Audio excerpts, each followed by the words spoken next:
Hello and welcome to another episode of Let Loose with Moose. Today I have a very special guest with me, Mono. Hi Mono, how are you? Well, obviously special. Of course you're Fine, thanks to special. yours. Well, yeah, that's what my mom says. It's probably how moms, what's it, comfort us if we're a little bit dumb. So my mom has Nah. been comforting me quite many times. Nah, don't say that, man. Maybe you can start with an introduction and like a background of yourself. Okay, yeah, as you know, I'm Mono. Basically, I'm actually dogs, so my name is a little bit different than Mono. Um, right now, I am the co-founder of Fungi Alpha. You've probably seen Fungi Alpha on Twitter. I mean, I know that you are on Telegram and that you're also one Yes, of I our am. Twitter followers. But before that, it's like a little bit of a background. So I'm based in Europe. I live in Croatia. Actually, it's like a super small country, somewhere between Neverland and Narnia. Ooh. Um, yeah, yeah, it's exotic, let's say. But I don't come from a Web3 background, actually. I used to Ooh. work as a foreman slash civil engineer in a constructing company here in Croatia for a couple of years. And after a certain period of time, I figured out that the job that I have doesn't bring me the right money. I don't have any time left. I don't Mhm. have any energy left. And it kind of messes up with my nerves because it was like super stressful. So I had a friend who tried to convince me to join crypto for a pretty long time.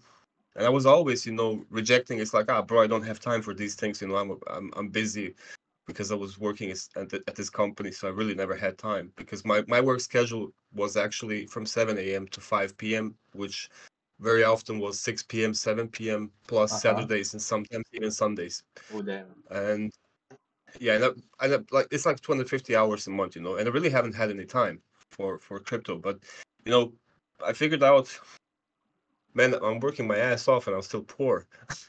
So I had to change something.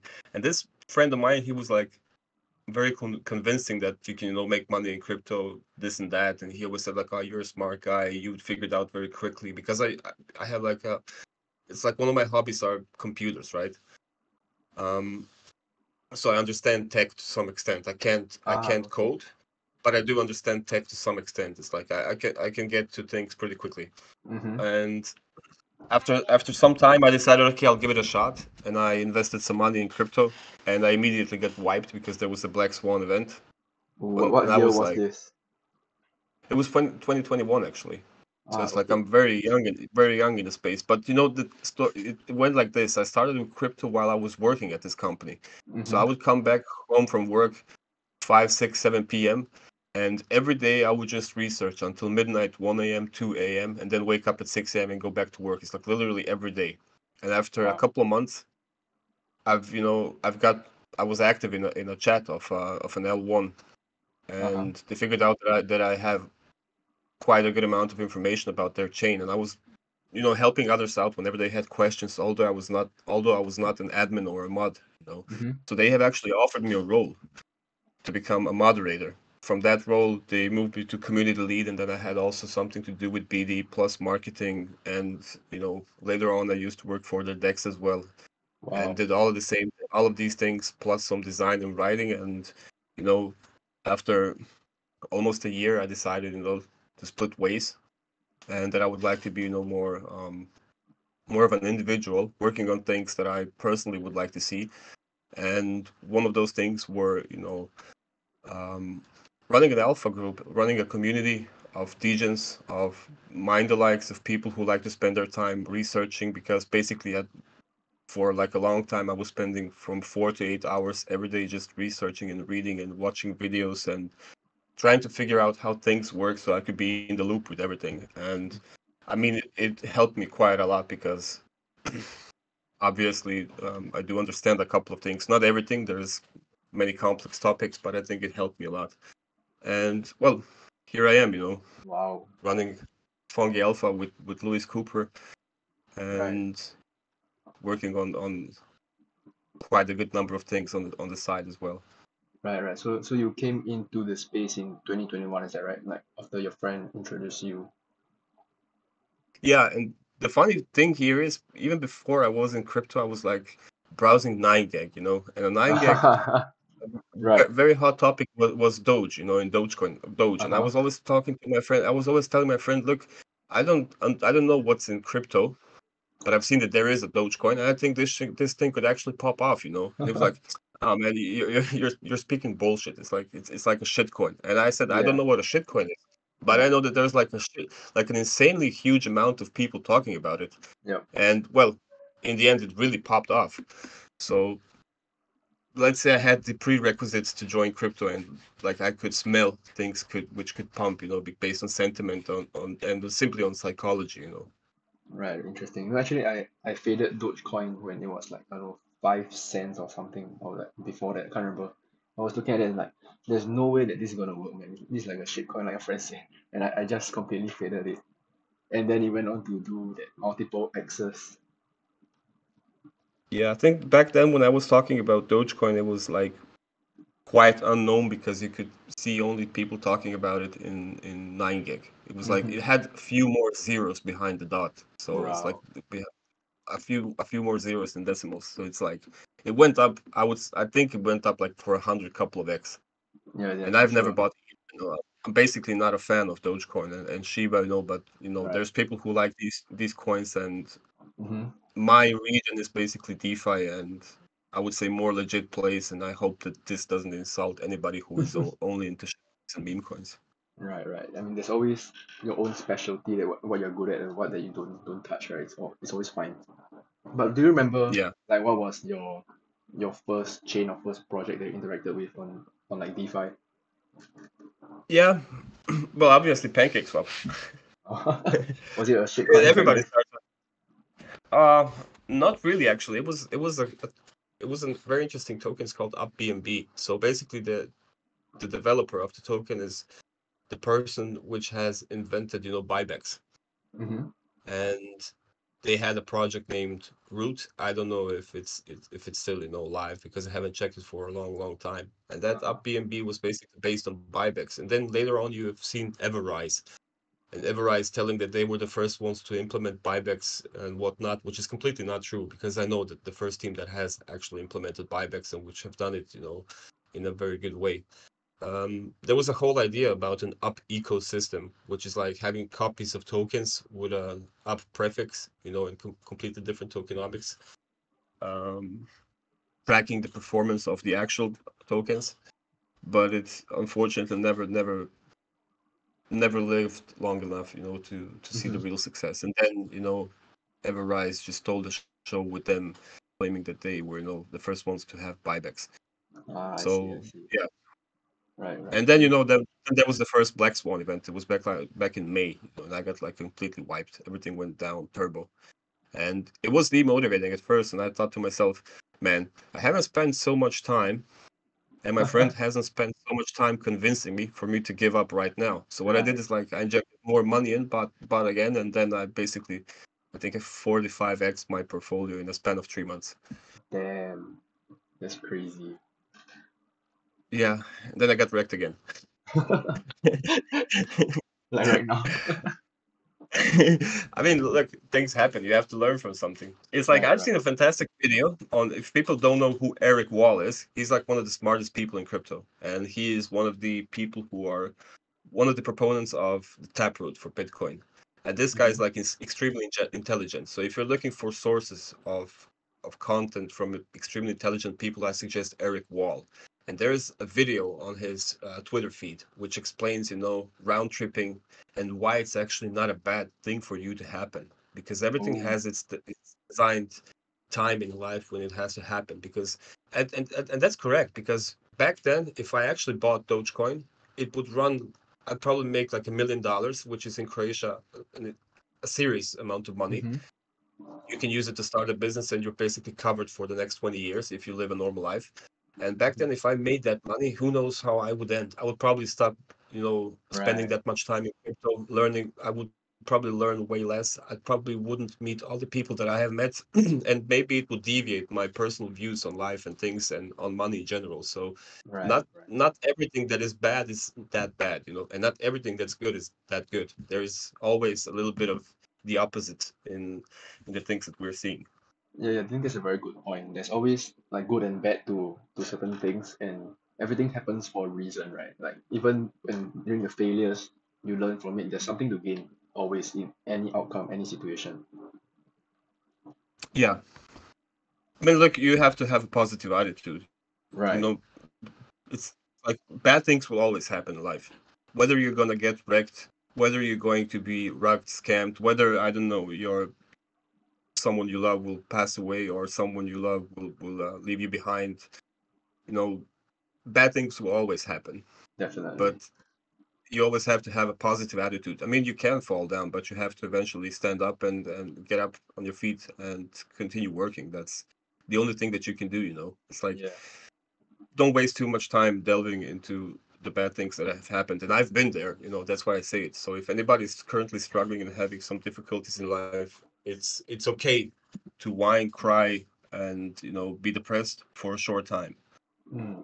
But just think about it and get up and start moving, because eventually you'll get back up. And if you have learned anything from your past experience, you'll probably reach higher highs. Right, right. Nice. That's very well said. And I want to touch on this topic of how did you get to where you are now compared to like when you first started. Like you mentioned, your friend introduced you and then you look into like Dogecoin and stuff. But how did you get your knowledge up into this level that you are right now from knowing nothing? Like for the L1, for Okay, example. Yeah. yeah. So, well, that's basically that's subjective to the person, because not everybody has the same speed of learning things. It's like I'm somebody who I'm very quick at learning things, and I'm always curious. And on top of that, I have a really good memory. So this is what helped me the most. It's like I wanted to read about everything all the time, and I've memorized like a good amount of everything that I have read. So it's Wow. like a little bit of an advantage. But Do you then if have you spend all of your free time into this, it's like if you're completely focused on one thing, the only outcome that can happen after a certain period of time, and that's dependent on the person that's learning, is you're going to succeed. You're going to eventually learn it. It's like Bruce Lee said it. It's like if you keep repeating the same mhm. move all over again, you will master it. Yeah, he fears the man that practices the same kick 1,000 times than the man who practices 1,000 different kicks once. Yeah, exactly. Yeah, That's that's the the saying. quote. That's Yeah, right. right. So like, do you have like So photographic memory or something? Like you can remember well, it's everything? it's it's called automatic. It's not really mine. Is not really photographic. So if I see a phone number, say 2 times, I will memorize it automatically. Wow, And that's like it's a like I know super. I know phone numbers from like 15 years ago. It's like if I see a face one time in life, I will not forget it. If I saw you somewhere in the streets, and if we have met and spoke to each other, and if I see you 5 years later, I'll remember you. Wow, So it's it's like kind of it's a superpower, man. it's well developed anxiety. Anxiety. When you yeah, I mean, look, everybody is having some difficulties as well. So mine is being anxious and anxiety. If you use it properly, and this is something that I tell the people who are anxious as well, it's like, what is anxiety? It's overthinking. And when you overthink, this is where you speed up the process of repeating things. And when you repeat things all over again, you will eventually carve them into your brain.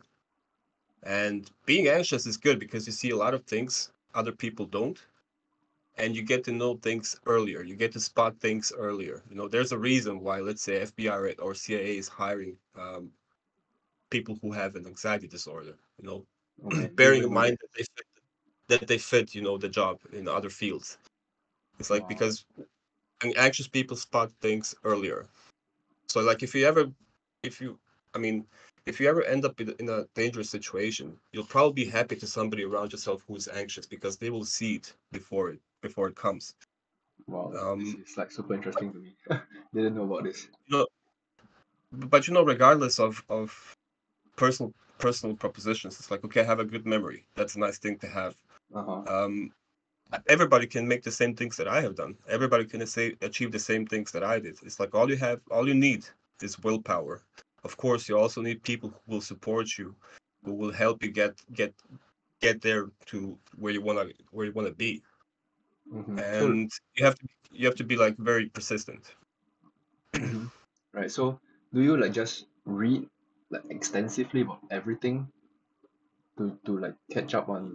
increase your I mean, knowledge or? basically, yeah, but I've come eventually to a point that if I'm let's say it was like this in the beginning, I couldn't understand how mm, I don't know a DEX works, okay, Mm-hmm. and I was reading extensively on it in detail and reading it all over again and trying to figure out. I was trying to create an image in my head of how this thing works, and I've eventually come to a point where if I was to research another DEX, a new DEX, or precisely a new AMM, which comes with a different model, I already understand a good number of things. And the things that I don't understand, I spend time only researching those things, Mm. Mm. So it's like a shortcut. I mean, the more you learn and the more you know, the easier it is to learn on about new things. Right, right. You're able to identify what you don't understand, just focus on that part solely. Yeah, exactly. And the thing is also in repeating things, it's like if you don't understand it at first, but think that you should understand. I thought to myself, I have to understand how these things work, and I will read about them and I'll watch videos on them. To that point, I actually understand how they work. Wow. So it's like Right. you also have to have good sources, right? It's like I can tell you right away the people that I've been following from beginning. It's okay. Everybody introduces you at the beginning with people like BitBoy and all these things, which is complete shill and bullshit. It's Right. like you can sell your Polkadot tokens to anybody else, not to me. And after a certain period of time, if you understand human psychology, you'll realize, okay, these people are doing these videos just for the profits, for their own profits. It's like Yep. they want to teach you the things that you want to learn. Yep. So I switched to different sources. It's like I can tell you the calculator guy. So Uh-huh. Yeah, Steven Steven. Strong. I'm absolutely a fan of Steven. It's like he SNI. runs a Discord group, the DeFi Dojo. DeFi Dojo. One of Yep. the people absolutely love Steven. Then I love also Reg Diomedes, who teaches Right. you a lot of things. Yes, he does. And then the Daily Macro, Diligence, which is fitness. like a fantastic source. But yeah, Uh-huh. everything, literally everything. And the thing is, it's like he's one of the rare people who have made it into space, but still has kept his personality. And he's definitely a great guy. It's like when you're an account Definitely. who has 300 followers and he shoots you a message, telling you, "Hey, dude, you're doing a good work. Just keep working. You'll get there." It's like, why would you? No, 99.99% of the big guys would never do it, but Rex did it. So it was like a huge boost, Yeah, And and he then does reach out you have to also smaller accounts. he's fantastic, Yeah, he is. and then you had CJ on your But spaces yeah. last time. I mean, CJ is like a fantastic source of information.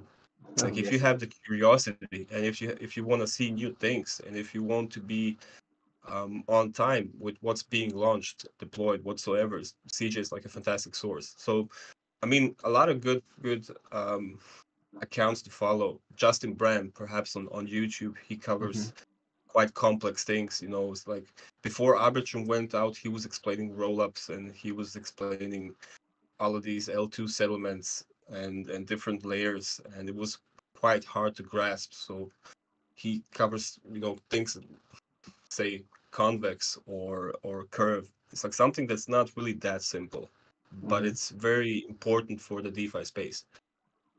Right. So do you just follow this particular account to get information sources from, or like is there what other resources do you look at, or what's your favorite source of information? Okay, that's several actually. So there's a couple of newsletters I'm subscribed to, and there's a Mm-hmm. couple of profiles that I'm like closely following. I mean, I follow like 2,000 accounts, right? Uh-huh. And I think that about 1,500 of these are actually people, not projects. Right. Um, a whole bunch of projects which I follow, I don't follow them on Twitter. It's like I just know their names and I'll find them by name. I don't follow them, It's like some projects I do follow and have notifications on, but it's mainly people. So Mm-hmm. I like to read Lynn's Leverage. It's Mm-hmm. very digestible. Then I think that personally, the one of the best researchers in the space is Winter Soldier. Ooh, right. He's like a gem of a guy. I like to follow, the main guys who are in Fungi. So Lewis, Riddler, Kaduna, Crosschain Alex, um, DeFi Llama. Absolutely, one of my favorite Right. teams in all of Yep. crypto. Like a good source of news. Again, CJ. Mm-hmm. Mm, let's see. Who I would also point out is like the DeFi advisor. Then Yeah. you have, Here's a good I mean, newsletter as well.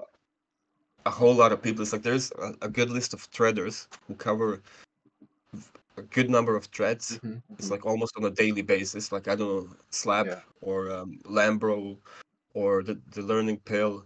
They have threads very often, Yeah. and it's like a shortcut to learning. Okay, I understand the basics of things, how they work, but I want to know exactly why this project is different, and I'll just find their thread. I'll read it, and if I like it, well, if I like what I read, I'll most likely dive into their docs and then do a bit of a deeper research.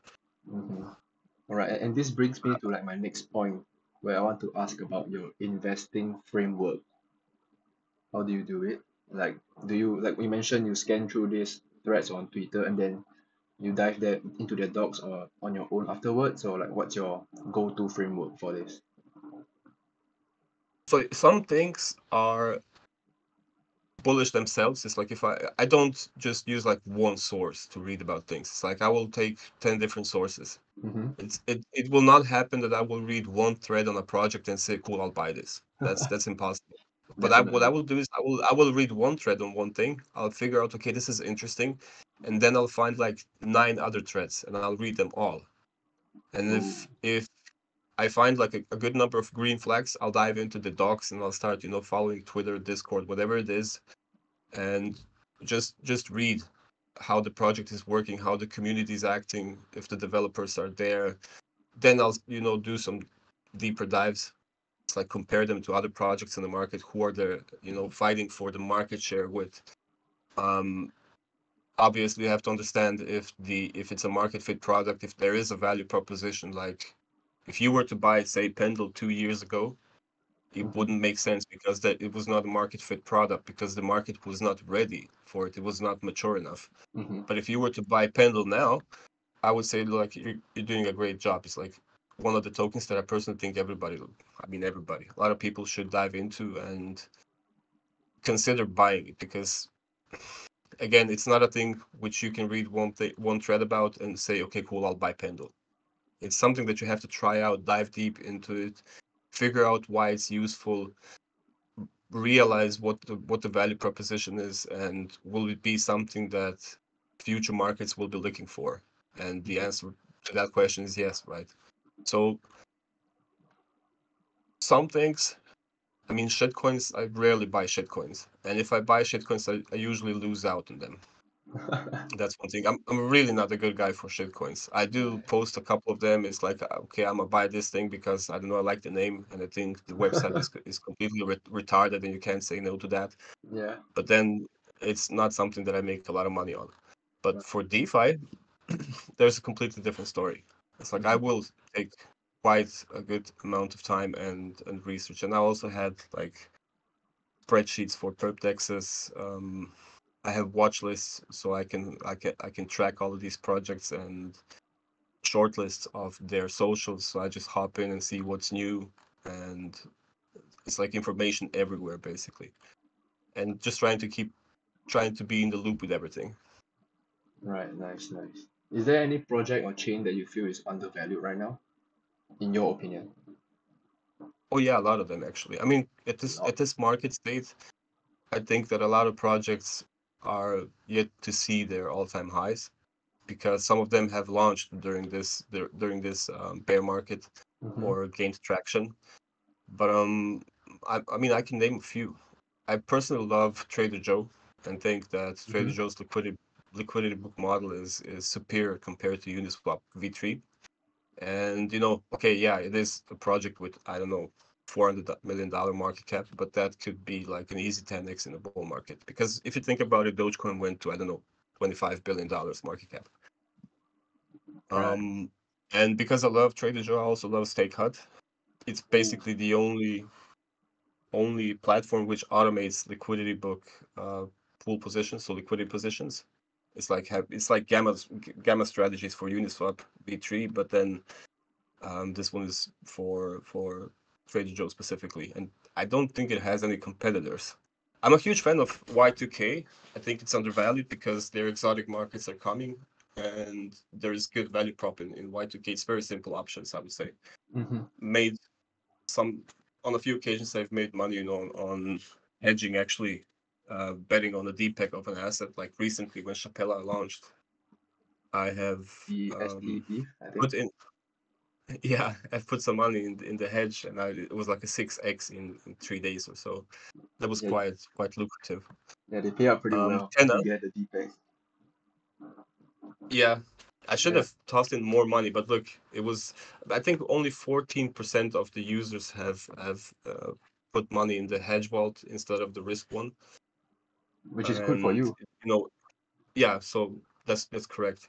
So right? I was one of these 14% of users. I love Tena. I personally think that solidly forks is like solidly in general have good use case, and it's like you can create a whole DeFi Lego on top of a solidly fork because it Mm-hmm. focuses on sticky liquidity. I think that the real era of solidly forks is yet to come. I mean, I'm not gonna mention the low effort ones which have rocked, and then the shit ones which have launched on ZK Sync, Uh-huh. and it's like there is some legit good solidly forks, and I think Tena is pretty much One on of them, top of right? Yeah. definitely number one, I'd say, actually. I mean, yeah, I also like Velodrome, obviously because it does numbers, but compared to Tena, Velodrome is enjoying a support of the Optimism team, Mm-hmm. which we can't really say for. It's not that the Binance team will give a shit ton of BNB tokens to Tena and say, look, incentivize your pools, but that's happening to Velodrome Yeah. and Optimism. Right. Then, Right. so Timeless, that's a Mm-hmm. great project. Um, Let me see what's next. I think Wombat Exchange has quite strong legs to do something new because I'd say it's a competitor to Curve in a way. It's doing numbers. Unidex is okay. I like Unidex. We've been calling that in the Fungi group since it was like under $1. Mm-hmm. Yep. Um, Speaking of Unidex, there is one which I like even more. It's called Cap. It's on Oh, Arbitrum. They are running like an incentives campaign for traders. There is like $100,000 worth of ARB tokens every week. wow. I didn't I even know think about that. that yep, it's great. Cap.io. All right. Basically, Note Unidex that was down. forked. Unidex was forked from Cap, by the way. Oh, okay. Um, Mux Protocol. It's one of the projects which I've been telling the people that it's like really really well done. Back then it was trading at under $3, and right now it's like $14. Mm-hmm. Dion, really sick use case. Proper decentralization injective. Damn. Then, I well, think cost. you're gonna go on and on. Your list is never ending Yeah, at yeah, this rate. yeah. I think basically, I mean, there's like a lot of projects Right. which I think have really good potential. Right. Right. Okay. Okay. I think we could cap that right there. We can't leak too much alpha without them being in the Fungi Alpha group, right? Yeah, Yeah. I mean, I And always mention them. You yeah. can find these projects. It's like if you read our weekly recap, there's usually a section named "Keep an eye on these projects." Yeah. Yeah. And when I think that the market's gonna look like craps, I don't like to suggest people to buy anything because I'm not sure how the market could move. Mm-hmm. But when I was adding some of these projects, it's like we had Dion, which went up to 25x. We had Injective at $2. We had Handle, which at one point made like a quick 5x. Like a good number of projects which really had what it takes to pop off. Mm-hmm. So worth taking a look. Right. Right. And on that note, um, what are your thoughts about the markets for the rest of the year? Probably so between I wouldn't say for the rest of the year because I think that eventually it like we would have a bullish case somewhere. I think from October onwards because obviously the Bitcoin halving is next year Right. April, and things have to start moving up. I think that we will see rather sideways movements for the next couple of months. Mm-hmm. If something really terrible doesn't happen and we don't see a black swan event, which is not out of the books. It can easily happen because there's many bad things happening on a global scale. Speaking of finances, right? Yep. All the banks and stuff. Yeah, exactly. Right, right. That's very interesting. Actually, I think I have seen quite a few, I've heard quite a few people with the same opinion as you, like it's gonna be sideways or maybe slightly going upwards towards the end of the year or early next year for the halving event next year, right? So I think that that's quite interesting to hear different people's perspectives and their thoughts. Yeah, I mean, look, the best thing to do right now is to DCA into projects that you're personally bullish on. Mm-hmm. Obviously, you have to do a good amount of research to establish a strong conviction. And part of the reason why I like solidly forks and yield farms is because you can right now farm very cheaply native tokens, which could see a good run once bulls kick Mm, in. right. So it's like you're basically, I always think about a token, it's like Tena is now 30 cents, say.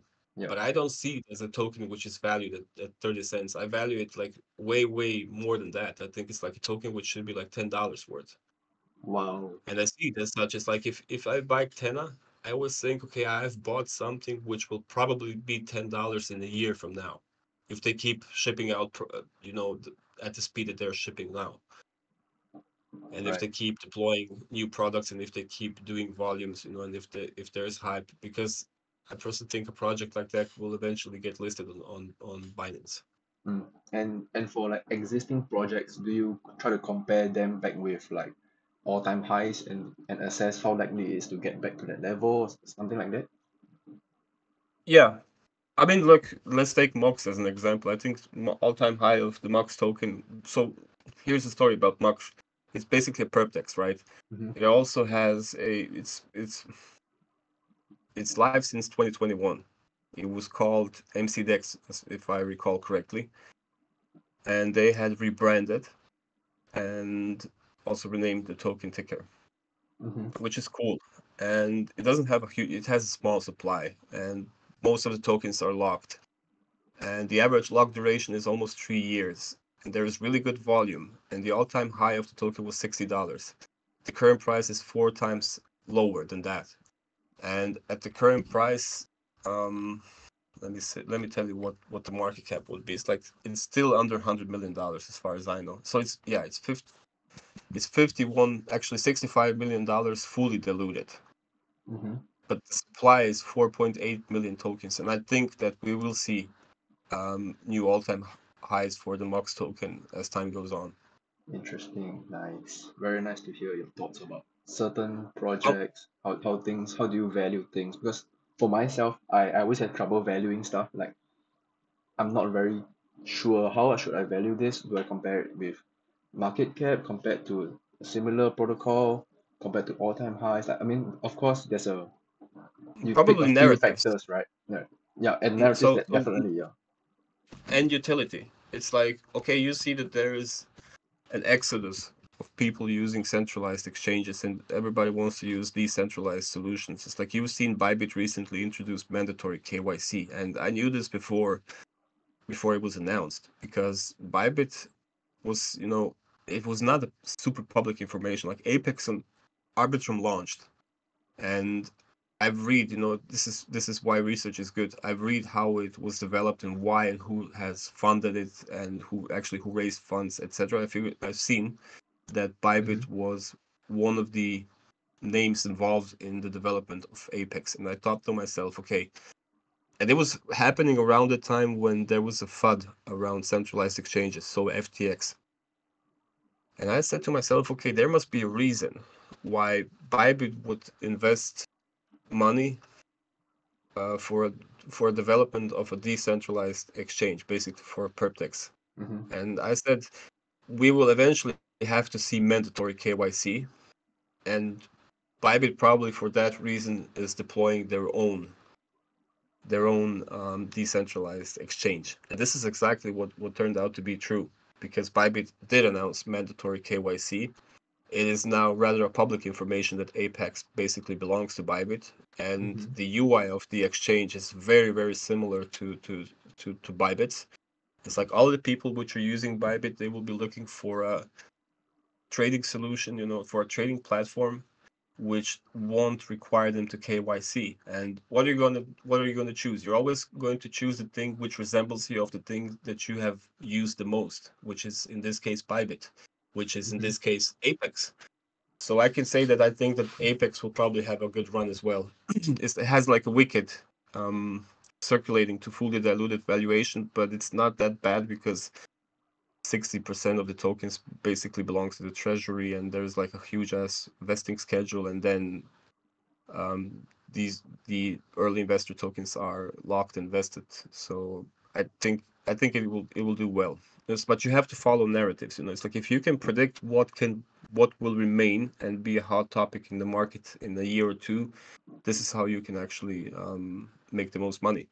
Right. It's And a I'm not really bullish, on yield optimizers because yield optimizers it's not something which is revolutionary as it used to be. It's like you have Beefy, okay?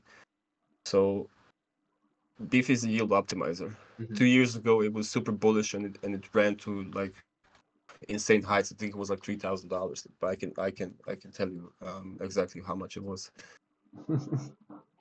So Four much thousand one hundred information at your sixteen dollars, fingertips. Uh-huh. and it's now like $400. It's I don't see a reason why this would become bullish again when you have way more complex and way more capital efficient DeFi solutions which fit the narrative. So speaking of solidly forks, speaking of platforms such as Pendle, which strip yield or tokenize it, and IPOR as well, interest rate swaps, Mm-hmm. etc.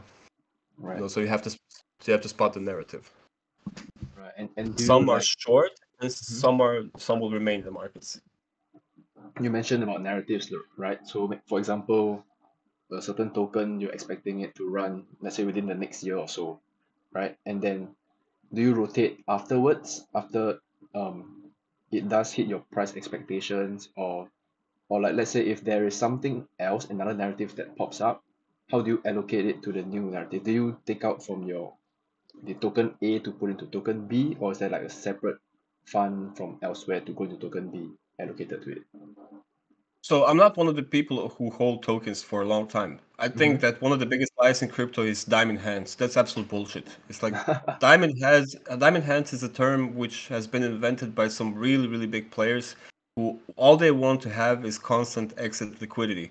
So all of the big guys, and I won't name them, who tell you no to diamond hand your tokens, it's like what you're doing. It's you're being their exit liquidity. Because if people realize that rotations pay off way more Mm-hmm. and that risk management does not mean that you're holding your Bitcoin from $17,000 to 69 to now 29. That's not diamond handing, that's being dumb. It's like you buy it when it's cheap, you sell it when it's expensive, and you rebuy it when it's cheap again, and then you sell it again when it's expensive. Meanwhile, you're finding tokens which you expect to go up, which will appreciate in value. So you capture all of the possible gains, and not just watching your Bitcoin do a roller coaster move. Like a round Yeah, tripping. you should have yeah, I mean, look, you should be exposed to Bitcoin and to ETH, definitely, because it's like you can't be 100% sure that any token will remain in the market. But if you could be sure for some of them, then it's probably Bitcoin and ETH for a Mm-hmm. reason. But then you should not allocate 60% of your portfolio into Bitcoin. And if you want to hold Bitcoin, what you want to do is you want to maximize your holding, and you're not going to maximize it if you hold it in your Binance wallet and stake it for 1.3% Mm-hmm. APY. Mm-hmm. It's Right. like look at this. Here's a good example. I'll get back to Pendle. Yep. It's like okay, let me. I'll try to explain the thought process here. Real world assets. It's not a temporary narrative. And people who say it's a temporary narrative are very, very wrong. Because there's huge ass institutions that are already running their own chains, which are private, they're not public, and they are exploring real world assets, the niche. So you have also interest rate swaps, which is a market that does almost $5 trillion in volume per year. Mm-hmm. And you have TradFi players who want to find a substitution to the current system because it's obviously falling down. And what can help is the blockchain. So you have Pendle, which strips yield, which lets you tokenize your lead and lease out your assets. and it does well. It only has like $80 million in TVL. It had 8 times less TVL 6 months ago. That's fact. You can see it on DeFi Llama. And when you think about what the team is shipping and what are the upcoming products, here is one thing I'll explain. So you have pools. In a pool, you deploy your assets. If you want, you can take your yield up front. Your assets are locked for a certain period of time. Okay. Mm-hmm. Now, there is a capped number of pools because only the team can add these pools. But what they're working on are permissionless pools, meaning every team which has launched a yield bearing asset or an asset which comes with an inflation rate, they can deposit, they can create their own pool. And Mm-hmm. people who have, like, if you are part of a DAO, you can deploy your capital into Pendle. You can take yield up front. If yield goes up, the difference goes towards somebody else, not to you. You are incentivizing. You are actually helping the team to create scarcity around their token. You're still keeping your governance rights. Mm-hmm. That's how it's supposed to. That's how it's supposed to work. But how this affects Pendle as a token is you have to lock your Pendle tokens if you want to get a boosted APY on these pools. So like there's a pool and it yields say 10% APY. And if you lock your Pendle tokens for I don't know a year, you get Yep. 30% Yep. yield. It's like we're not anymore in an era where people are looking for 10,000% APY and expecting that it'll stay alive for the next week. That's not going to happen. Right. So now is a time when people are completely fine with having yields of 30, 50, 100% APY. 100% is quite a lot as well. It's like you're getting Yeah. double your amount of rewards in a year. Yeah. So you have to think about, will this project have a use case in the next year or two? What I can expect, and of course you have to take into consideration every possible thing. It's like the emissions, early investors at what price they've bought. Is there any hype around it? What's the sentiment around it? Is the team good? Are they shipping the right products? Are they shipping them in time? Is the protocol in the end safe? Has it been audited? Who has audited? When was the last audit? So there's like a good number of parameters. But for that, you can simply create like an Excel spreadsheet and add different, you know, columns, rows, whatever, Yep. and just click. If it checks, you just give it I don't know, a plus or a minus, Yeah, whatever. like a checklist, right? Yep. Exactly, and you just follow it. Nice. But Yeah. I would never suggest diamond handing. I think that's absolute bullshit. I It's learned like, that the look, hard way as look, well. I can give you a living example of why that's true. You know Digits Capital. Everybody knows Digits DAO, right? Yeah. So Digits, the guy is his pseudonym is Digits, right? What he did is he rotated a like an insane amount of funds, in the span of a couple of months, and went from $100,000 capital to 2.7 million in the middle of a bear market, simply out of rotations. If he was Mm-hmm. to hold back then, if he was holding, Bitcoin or ETH, where would he be? Maybe at $160,000.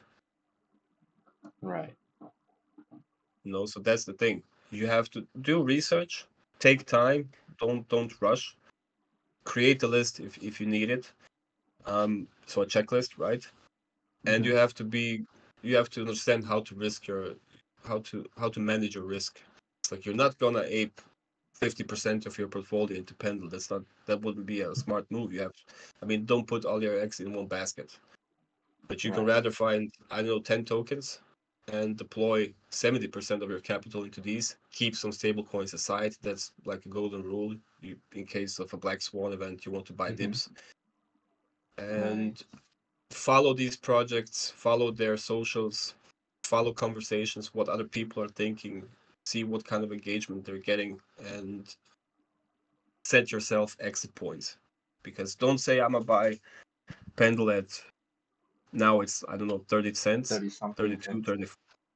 Exactly. Don't say I'm gonna buy Pendle and I'll wait for $10. That's that's unrealistic. So you can say I'll buy Pendle at 30 cents, I'll exit 50% of my back at 60 cents. If it goes down, I'll rebuy again at say 40 cents. And then if it goes back up to 70, I'll sell half of that again. So create strategies. Hmm. Right. So you belong to the very active management crew. I think which is what a lot of people in crypto have to do. You have to actively manage your own portfolios. I mean, you have to be constantly present in the spaces. Like you can't buy. I'm not a holder. I'm a rotator. So I'll Mhm. see. Cool. Metis is gonna have an Aave deployment soon, and I know that Right. there will be. I think it was $10 million in Metis tokens as incentives, and I expect that those incentives won't go only towards Aave, but rather also to some other projects. And now I check DeFi Llama. I see, okay, cool. Which one has the biggest TVL? Which one did the most volume? Which one has the largest user base? And I'll say, okay, I'll pick two, three, four names from that list and buy their token.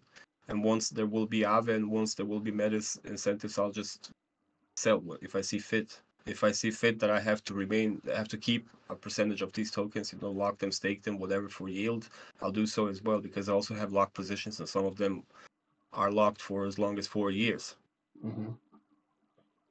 But Actually, that's that sounds because I pretty good. really believe that they will be around them. They will be around in 4 years. Or I believe that I can, you know, the capital that I have deployed, I'll get it back in the Hmm. meantime. Hmm.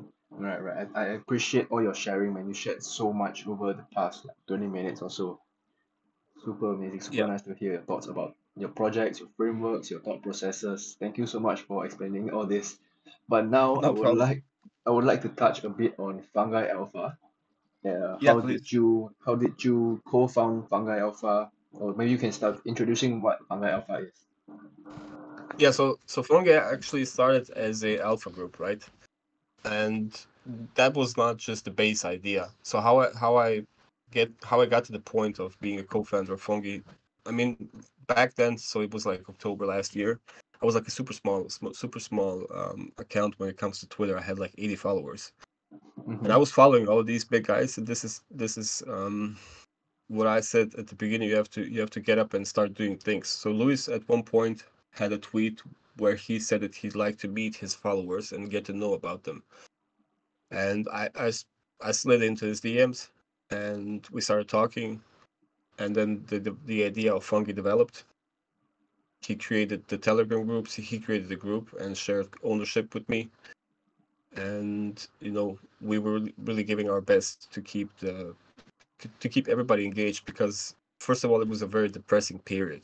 I think Bitcoin in October was like, I don't know, $20,000. So people were like, we're gonna see $10,000 Bitcoin. You won't see $10,000 Bitcoin, by the way.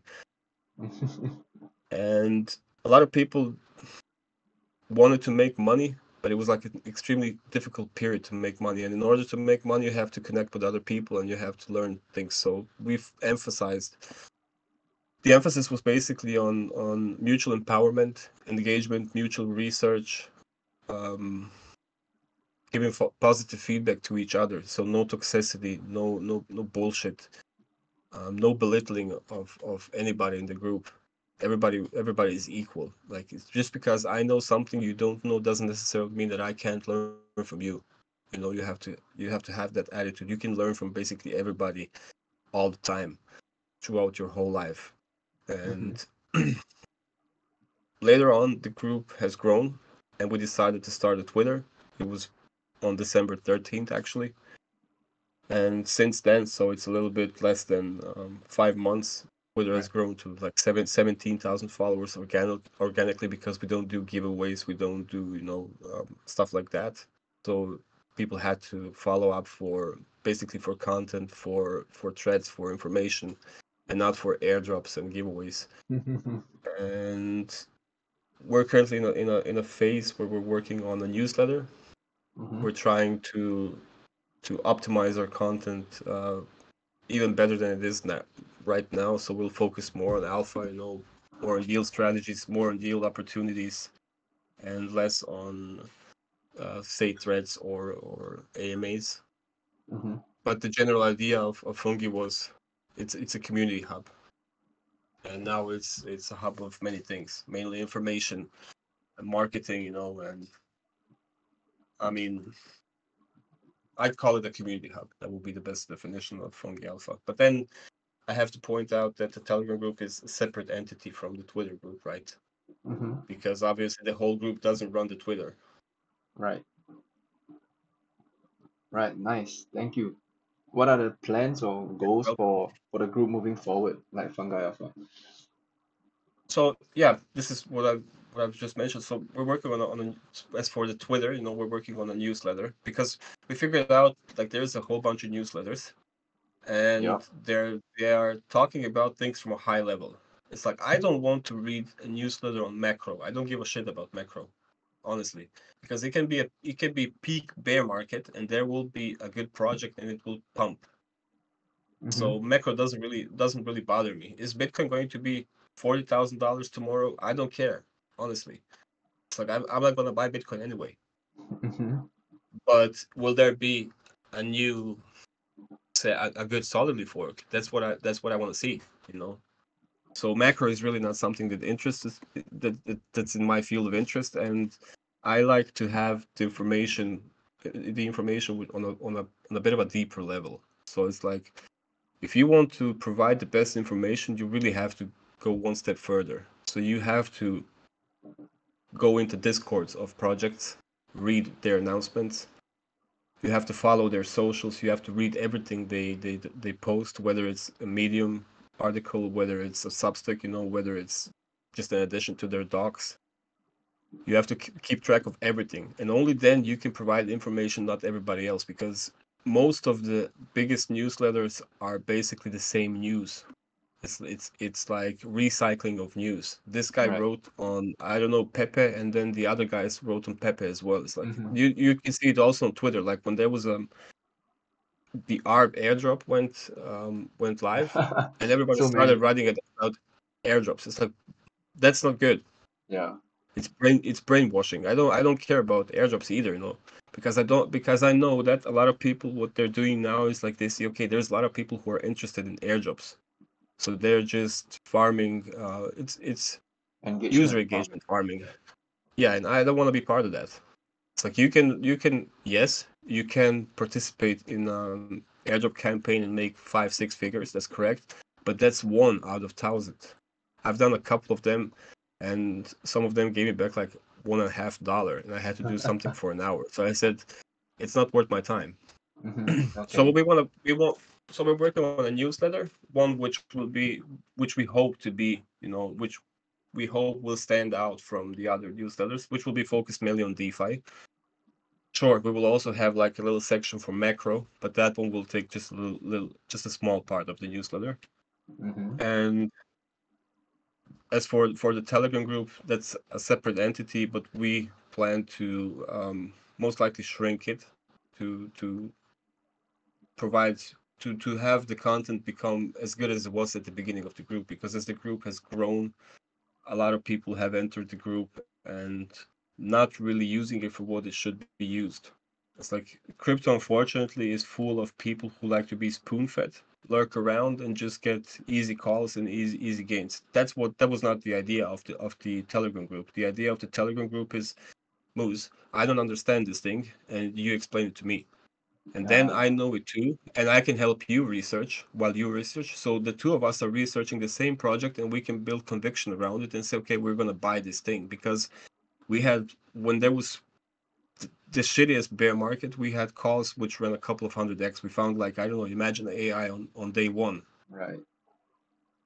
We found Dice when Max Wallet was $2. So Undead Cat actually found it, but it was all based on mutual effort and on mutual research. It was not just like, okay, I'm a forward this chill post from another Telegram call group, and I'll say I did my part. That's not Mm-hmm. how things work.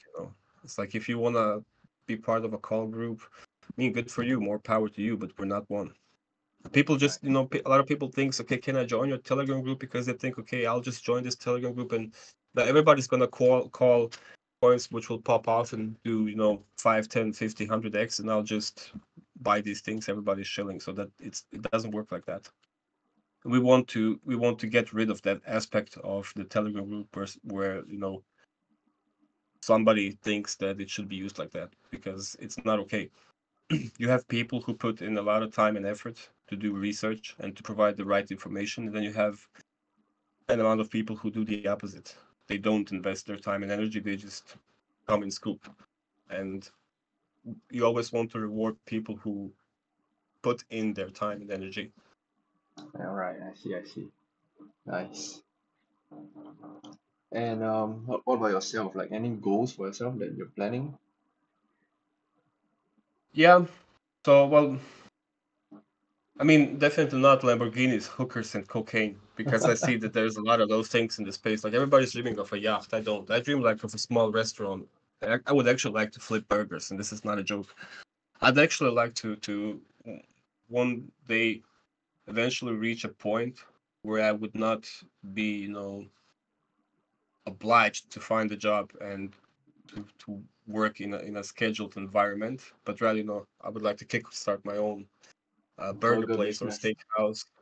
Yeah, Nice. my own, but something small, and then um, also hire a couple of people and help them have a better life and do something for the communities in which I am in real life and try to make a difference in the world. It's really not about Lamborghinis and yachts and hookers and cocaine. You're I such a nice mean, guy, I'm a man. normal person, so I think Yeah. I think everybody deep within is looking for the same thing. Some are just a bit blinded by all the flashy and shiny things. It's like Mm-hmm. a yacht won't make you happy, and a Ferrari won't make you happy, not long term, you know. Right. But seeing that you have done something for the community around yourself, or that you have helped, say, build a school or a shelter for the homeless, or you know, place for people who are retired and have nobody. That's where you make a difference, and this is where money investing money is a Mm-hmm. smart move. It's like you're not gonna buy a Ferrari and think okay, I have a good life. No, this bullshit. You have a good car, but then also, is it a good car? Nice. So yeah, Yeah. I'd like to flip burgers. So if one day we see that you're gone from the crypto space, you have to go to Croatia and find whichever is the hottest, newest burger pop-up store. Yeah, and steak. It's like, I mean, okay, I know there's people who are vegan. I respect that. I'm not vegan. I'm like really carnivore oriented and Yeah. like burgers and Nice. steaks. It's like Yeah, I I love the always meat. when yeah, I'm a bit sensitive, when it comes to places which offer meat dishes. And what I always said to myself, man, if I'm ever gonna have enough money, I'm gonna start my own restaurant and really do a proper burger, or a proper steak. It's like I one thing that I would like to experience is like come to the USA to say I think Texas for one, and try out their Texas barbecue. I've heard that there's Oh. also, of course, a lot of other parts of the USA which offer, like a specific meat culture, Uh-huh. and would like to travel the world for food. Specifically, Oh. it's like I'd like to go to Asia and try Asian food because like there's a really good food channel that I watch on YouTube. It's called Best Ever Food Review Show, Uh-huh. and I figured out it's like Asia is it's like a heaven for good food. Yeah, dude, You come know, come to Asia. All the good food is in Asia, man. yeah, that's what I'm gonna do.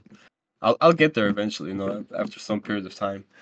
But trying to keep goals as achievable as possible. So Mhm. again, no yachts, no Lamborghinis, and stuff like that. Nice. What's your like typical day routine? I mean, I love chatting about this personal part, right? Like we get to know each other, this kind of stuff. I think I love this segment of this pod. So what's your typical day routine? A lot of coffee first. It's like I'll wake up, brush your teeth, wash your face, and then have a lot of coffee. A lot It's of like, coffee and at one shot. like,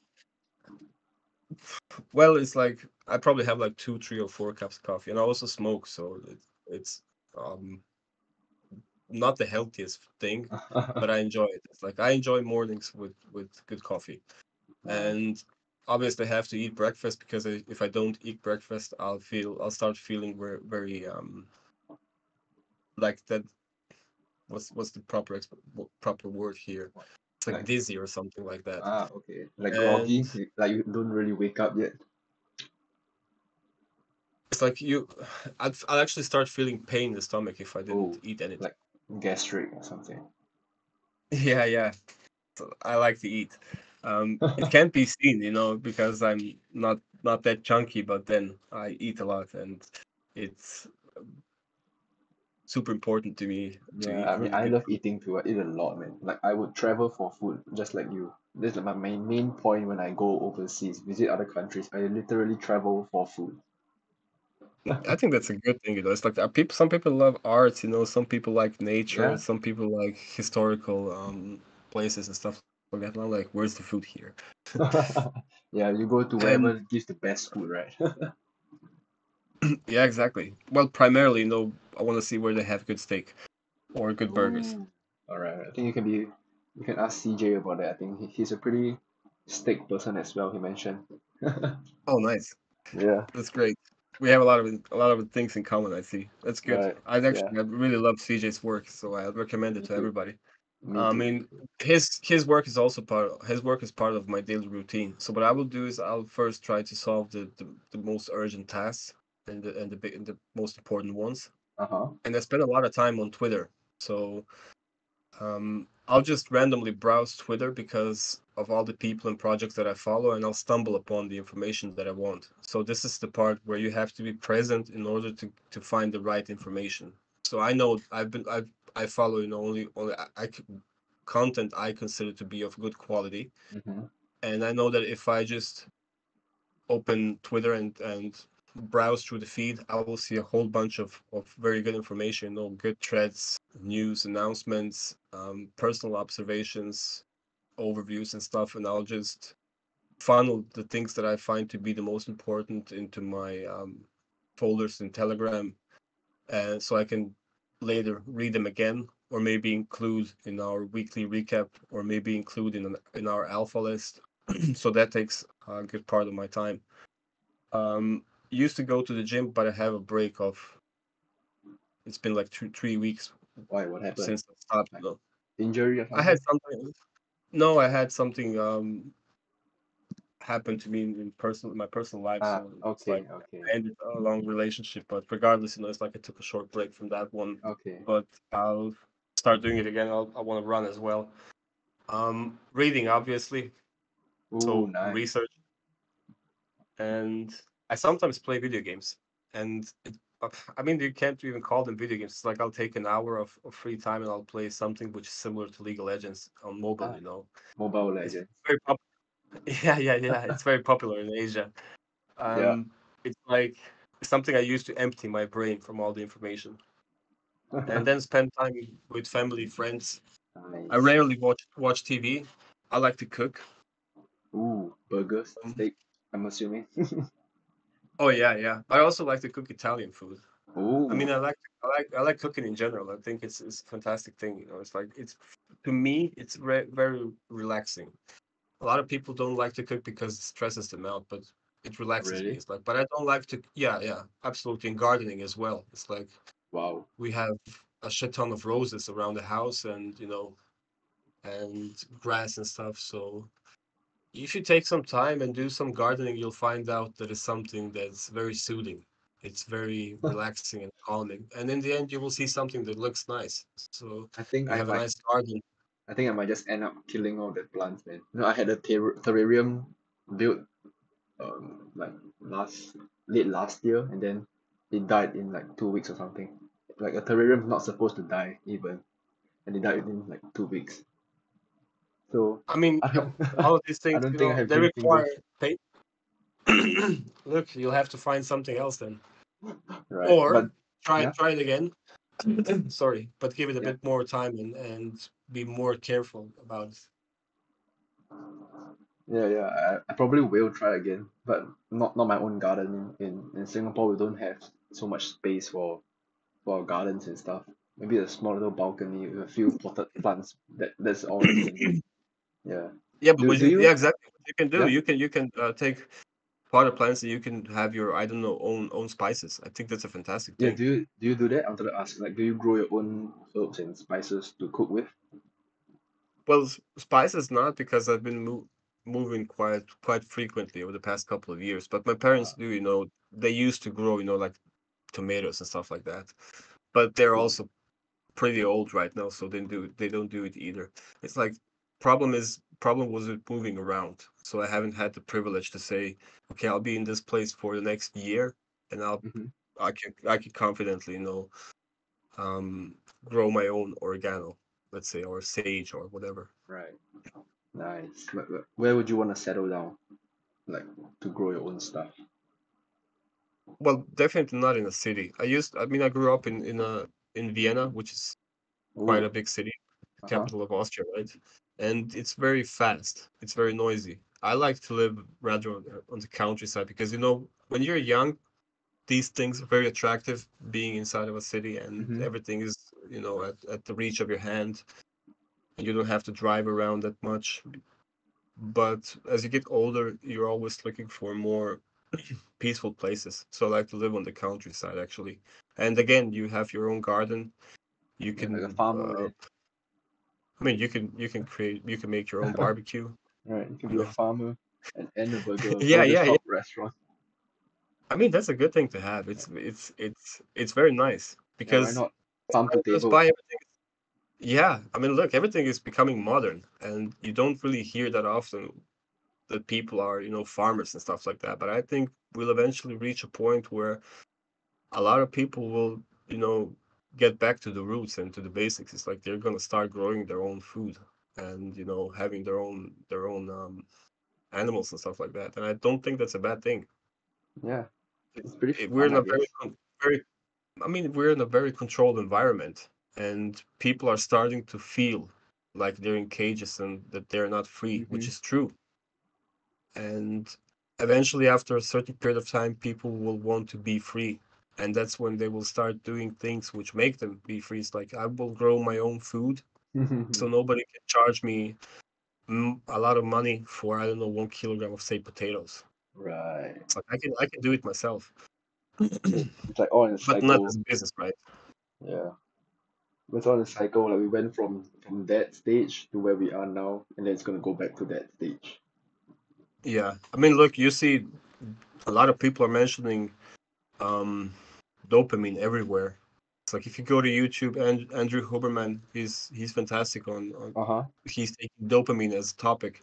It's like you have this constant dopamine rush because there's so many things around you.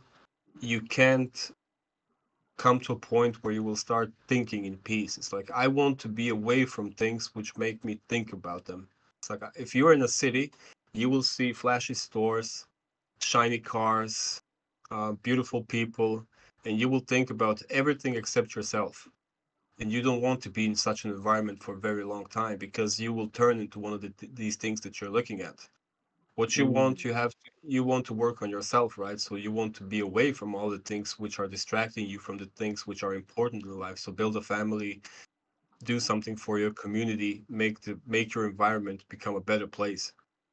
And you can't do that in a place which is, surrounded by things that induce dopamine or are making you become a hedonist. It's Right, like right. there's ways to enjoy life. So I won't say, some people, are happy if they get new sneakers of $200, but I'd rather have, my own oregano in a pot and That's a cook my very own Italian pasta and add my own oregano to it. that's very nice. Yeah. You get Um. Yeah. I mean, I don't know how old you are, but as you get older, you will be looking for these things. I mean, It's like I I'm in my mid-30s, so if it can help you, you're probably yeah, in your 20s, like mid 20s, but I feel pretty old. Like I have an old soul, the mindset of an old man. which is good.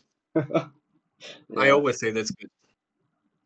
Um, it's good, I guess. Like to me, I think it's good. But like when you mix around with people around my age, then it's like we're not at the same level, not the same frequency when you communicate with them, because you look for It's different also a things. good thing, I would say, because look, I mean, nobody is useless. That's number one. Everybody can serve as a bad example. So here you Right. have somebody who is a bad example of being a friend because you don't want to be friends with them because obviously you have different goals and different mindsets and they see things differently than you do. So it's you can use it as a filter. Mm-hmm. And on a side note, that filter will help find you the real people you need in your life. And once you Mm-hmm. do find them, do take your time and take care of these people because you want to keep them in your life. And Yeah. you don't want to learn this the bad way. Trust Yeah, me. I felt like So I have done that step already. Already filtered through have my very close group of friends and not much of other people in my life. I Yeah. mean, look, be yourself and don't Yeah. stress out. Be yourself because in the end you have only yourself. So Mm-hmm. you're not doing any criminal. You're not doing anything bad. It's just like I'm not. It's I know what you think and what you're talking about. It's like I don't know. I don't like to go to football matches. Say Uh-huh. I'd like to stay at home and read something. And I have friends who like to watch football matches and they want to go to the stadium. And if you go to the stadium, on a few occasions there's been idiots and you have to start a fight with them. And I'm like, I don't want to go out and be exposed to something where I have to fight somebody because it's not necessary. So I'll rather stay at home and read a book. And if I Right. want to watch the game, I'll watch it on TV. And then they'll say, "Ah, you pussy, you're not going to matches." It's like, no, I'm not a pussy. I'm just somebody who respects his peace way more than being exposed to a bunch of angry people because this person didn't score a goal. That's a One funny way to stupid put it. example. Right, it's a funny way to put it. I mean, Yeah. look, it's like I remember when I was a kid. So that was like 25 years ago, 25 years ago. I'm 34 now. And when I was 10 years old, no one of us, so of the kids that I used to hang out with, no kid in the school, nobody was talking about Nike shoes, Adidas shoes, Mm-hmm. expensive things. It's like we only wanted to be friends. We only wanted to hang out, ride our bicycles, play football together. You know, go to the lake and whatever fish, you know. And then Yep. today you have kids like my nephew. He's 10 years old, bro. He knows all the Nike models. It's like he wants a specific pair of shoes. When I was a kid, I just wanted shoes. And you have kids today. I want Nike Superstar Air Blaze 2016/4 kids. Like, bro, what the fuck? Why do you even know these things? It's like there is a very bad shift from things that Right. matter towards things which are absolutely not important, Mm-hmm. you know? And you can see it with every new generation. It's like we are living in an era where you have access to information all the time, everywhere. And people have never been as stupid as they are now. And I have to say it this way, and it sounds mean or bad, but it's true. It's like people don't understand things without using Google. They don't know anything without using Google. It's like that's not knowledge. It's like you work on things and you learn how they operate. And then you can maybe eventually sometimes in life create the same thing. It's like it's just because you have access to Google and you can read an information doesn't necessarily mean that you're smart or informed. It just means that you have access to information. Mm-hmm. But the true values don't lie in how much you know, how much you own. They lie in the fact how much of your time and energy you are willing to spend to make the world a better place. It's don't come to me and say I'm not here to save the world because you cannot save the world. But what you can do is you can make a difference exactly where you are at right now. Right. You It's can like do if I your live own in a part. place, look, it's I know the world is huge, but there's micro worlds, and one Right. neighborhood Right. is maybe the whole world to somebody. They will Mm-hmm. never leave that neighborhood, but you can help them make that neighborhood become a better place. Yep. Right. And you won't do that with specific Nike shoes. You understand? Yeah. Yeah. Damn, it's gotten so deep suddenly. We're going on to talking about life right now. The greater good and Yeah, I all. mean, uh, it's things that matter a Right. lot. Yeah, yeah, So right. I think we could go on for the entire day if we do this. But yeah, I have to sorry I for have to taking so cut you much off time. here, right? But thank you so much for sharing. So I think we're a bit over the 1 hour mark right now, but I really appreciate all your sharing. I would totally love to have this chat continue, man. But let's wrap this up soon. Let's go with your biggest takeaway from crypto. What do you mean, like takeaway? Like what's Well, the don't biggest lesson learned from crypto for yourself? Or like the biggest don't don't takeaway. Yeah. don't diamond hand. That's one thing. So don't be Uh, the round tripper. Take profits, create a strategy, mm-hmm. keep stables on the side so you can buy dips. Network, very important. You have to network with the right people. So you don't want to network with somebody who's toxic, but with somebody who actually wants to help you learn more and do more, so you can help them in return. Um, keep it real. Don't dream of yachts and bullshit because it's really not necessary in life. It's like Mm-hmm. it will not make your life be. You will not be fulfilled with that. And who says there is, they're not.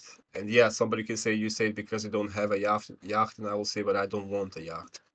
Then Nice. spend some time and do good research.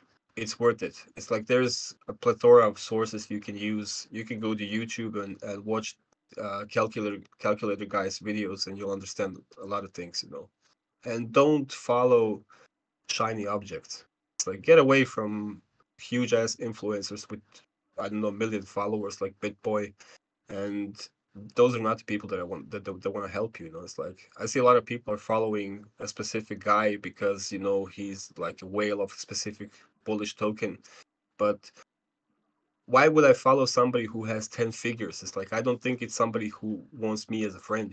They don't care about you. It's like they and I don't understand why somebody would need 10 figures. So you don't want to be surrounded with people who have no appetite, or precisely with people who have no limits to their appetite. It's like they will be constantly hungry, and after a certain period of time they will devour you as well. Nice. All Some right. takeaways. That's a few takeaways, pretty good ones, and you pretty much summarized our entire chat as well. Yeah, but is there anything else that you want to add that we haven't touched on? Any specific topics or anything that you want to add on? um I mean, I can touch on like a million topics, but nothing in particular. I would just like to say that if I was a bit inactive lately because of some things in personal life, so if I have messages that I haven't replied yet, I will do so. And I'm always here if somebody needs help with anything. Oh, But nice. it's just have a normal attitude. That's it. Yeah. In the end, I'm just a normal guy, and Mm-hmm. same as everybody else. Right. Don't give And up. That's one thing that I want to say. Never give up. Don't right. don't just. It's not worth it. Giving Mm-hmm. up is not worth it. All right. Anything else? No, not really. No? Okay, then I will No. have to end you off with one last question, right? I need you to give me some recommendations for the bot. You can give me like anyone, name three names or something. Maximum three names. For a podcast, Yeah? Who would you like to hear come on the pod? I, I would suggest that you invite Louis because Louis actually Cooper. He has some Uh-huh. very good advice on how to build your own brand, how to work on your networking, how to connect with the right people, how to keep focus on doing the things which matter, and how to properly leverage your time. I think there's a lot of things which you could learn from him. Mm-hmm. Then, if you will ever look for somebody who is good at macro, I would suggest GigaChat because he's the guy who understands these things, risk management, and these stuff. I'd definitely like to hear Digits. I've already heard Digits once in an AMA. It was like a very insightful AMA, Uh-huh. and I've never had the opportunity to listen to Rec Diomedes, and he's definitely one of the people from which I've learned the most in the space, and who helped me keep ground to my feet, so not to Mm-hmm. fly away, not to behave like I'm some sort of a deity because I have achieved certain things. So massive thanks to Rec Diomedes for doing all he did Yeah. and all he does. He's So like I think a these yeah, right, nice. he's like Um like like a role model, I'd say, yeah. yeah, Because he's also like like very like popular. Yeah, go ahead, you go in ahead first. general, in general, a fantastic person. Whether Yeah, it's he for is. crypto, whether it's for psychology, for health, for Mm-hmm. for helping one stay sane, definitely. And in the end, a really nice person, like a really good being. Right. Yeah, I wanted to say that he was actually a very popular guest nomination on the pod, and unfortunately, he doesn't do any voice interviews for now, at least. For now. Maybe you can, maybe you can Yeah, have like written AMA, because I think that would attract a lot of people. yeah, yeah. So many people love like Rec Diomedes. I would read it definitely. Yeah, he did a few before, if I'm not wrong. Like written interviews. One by, I think was it Bankless recently? Yeah, but can't really remember. But I'm pretty sure he had at least like one or two written interviews before posted on Twitter or like some website. Yeah. But all right. Thank you so much for sharing. Really nice to have this chat with you. It feels like time passes so quickly, man. And you just go on and on about so many topics. Like, yes, you know so many things, and it's really nice to listen to you speak. It's in the end. First of all, thank you for having me. I'm very glad that I had the opportunity to join a podcast. And talk about things the way that I see them. Um, No, it's because lovely. I'm just a normal guy. It's like We just are very all passionate normal about the guys, things man. that I do. And Yeah, that what makes you special, right? I guess Yeah. my mom was right. It's like I kept it a bit of like a serious conversation, but maybe next time if you're gonna invite me again, I'll be like more on the funny side. It's like, Yeah, for sure. but Why not? I'm pretty sure super we have a super lot of happy. topics to go again, man. Oh yeah, we can talk about steaks and burgers and food. I mean, Yeah, like why there's a not? whole lot of things to cover. Yeah, why not, man? I feel bad that I have to cut you off sometimes, man. No, Yeah. don't feel bad because I've been talking like a parrot. So Uh, I should be feeling bad because I spoke in like without any it's like I couldn't stop. no, it's fine. It's fine. All right. It's about 1 hour-ish. So we're gonna end this off here. And so thank you so much for coming, Mono, and thank you to my listeners, to the audience for staying with us for this hour or so. I will link Mono's Twitter down below as well, and of course Fungi Alpha as well. So do check them out. All right. Thank you, Thank Bruce, and you. thanks everybody for Thank listening. you. Yeah. Thank you. Bye bye. Bye.